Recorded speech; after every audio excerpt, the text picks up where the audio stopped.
ओम साईं राम। आज का साईं वचन बाबा कह रहे हैं, मेरी बच्ची तू बहुत हिम्मत वाली है। तूने हर कष्ट को सहा है, हर परेशानी को मेरे न्याय की प्रतीक्षा करते हुए सहा है। तूने हर पल यही उम्मीद की है कि मेरे बाबा सब कुछ देख रहे हैं। मेरे जीवन में जो भी परिस्थितियां हैं, ऐसे लोग हैं जो मेरे लाख प्रयासों के बावजूद भी मेरी सेवा भाव को न देखकर सिर्फ मुझे दुख पहुंचाने के ही प्रयत्न करते रहते हैं। मेरी बच्ची, जाने दे, ये उनका कर्म है। तू अपने मार्ग से न हटना। तुझे सबके लिए अच्छा ही सोचना है, अच्छा ही करना है, क्योंकि बाबा के जो दैवीय बच्चे होते हैं वह किसी के लिए भी गलत भाव अपने मन में नहीं लाते। ना तुम्हें किसी से प्रभावित होना है, ना उनके जैसा बनना है। तुम्हें बाबा ने जो सद्गुण देकर भेजा है वह लोगों के कल्याण के लिए है। तुम्हारा ज्ञान ऐसे लोगों को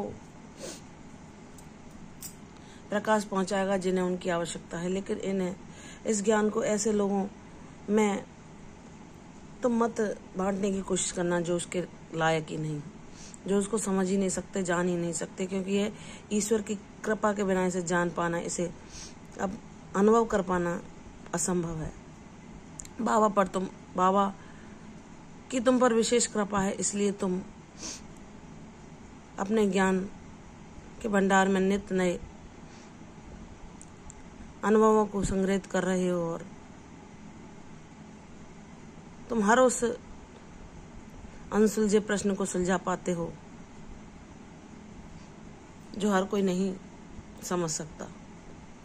मेरे बच्चे, तुम चेहरे के पीछे क्या आस लिए थे लोगों की, बाबा ने तुम्हें इस प्रकार बना दिया है, इस प्रकार ज्ञानवान बनाया है कि तुम जान जाते हो कि किसके मन में क्या है, कौन तुम्हारे प्रति क्या भाव रख रहा है। लेकिन तुम उनकी ओर न देखते हुए अपने कर्मों को सदैव सकारात्मक ही रखना।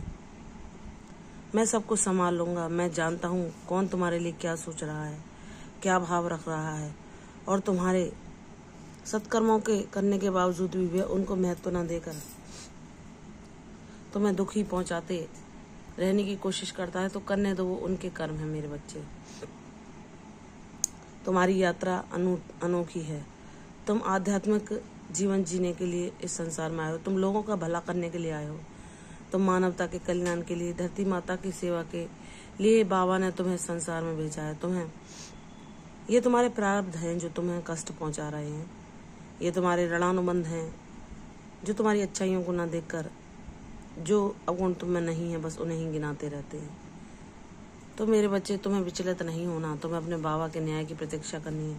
तुम्हारे साथी बाबा हैं। तुम अपनी हर बात उनसे साझा करो, उनका मार्गदर्शन मांगो, उनके दिखाए मार्ग पर चलो। कौन क्या कहता है, किसी की बातों को हृदय से मत लगाओ जो तुम्हें दुख पहुंचाए, और ना ही उनकी बातों पर विश्वास करना है।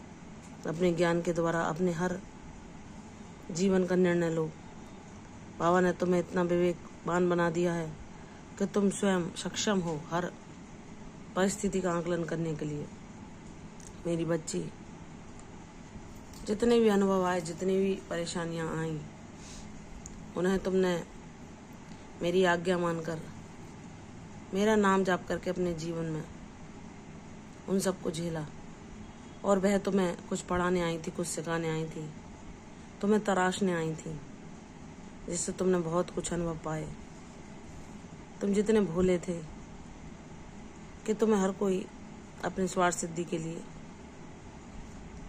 मूर्ख समझने लगता था, वह ज्ञान तुमने संजोया कि तुम लोगों के स्वार्थ को पहचान पाओ कि वह तुम्हारे भोलेपन का फायदा उठा रहे हैं। इतना ज्ञानवान बाबा ने तुम्हें बताया, जो जैसे चेहरे तुम्हें ऊपर से दिखाते हैं वैसे नहीं है। और अपनी हर बात को इतनी सरलता के साथ हर किसी के साथ साझा नहीं करना, क्योंकि वह ना उसे समझ सकता है और ना ही उन बातों को ग्रहण कर सकता है। इसलिए, और पीठ पीछे वह उन्हीं बातों को लेकर कोई तुम्हारा उपास उड़ाए तो बाबा नहीं चाहते। इतने ज्ञानवान बनो कि अपने बाबा के अतिरिक्त अपने सुख दुख, अपनी मन की बातें किसी से साझा ना करो, क्योंकि वही हैं जो तुम्हारे जीवन की हर अनसुलझी बुद्धि को सुलझा सकते हैं, अन्य और कोई नहीं।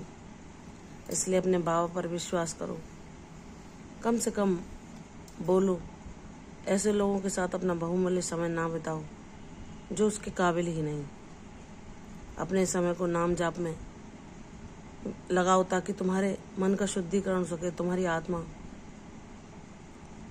और पवित्र हो सके, तुम्हारे जो कोई प्रारब्ध या भोग शेष रह गए हैं वह शीघ्र से शीघ्र नष्ट हो सके। इसलिए नाम जाप और बाबा के साथ बैठना, ध्यान लगाना, इन सब के लिए अपने जीवन में प्राथमिकता दो ताकि तुम अपने जीवन में हर पल उस शांति का अनुभव कर सको जो बाबा की ऊर्जा के द्वारा तुम्हें मिलती है। मेरी बच्ची, तेरे जीवन में भी न्याय होगा। तू सोचती है कि बाबा किसी की तो जल्दी सुन लेते हैं और किसी की प्रार्थना को सुनने में वह समय क्यों लगाते हैं। तो मेरी बच्ची, जो जिस लायक होता है मैं उसे उसकी पात्रता के अनुसार उसी उपाधि को प्रदान करता हूँ। तुम्हारी क्या क्षमता है यह तुम्हारा बाबा जानता है और वह तुम्हारी क्षमता के कारण ही तुम्हें निखार रहा है कि तुमसे क्या कार्य कराना है, किस लायक तुम्हें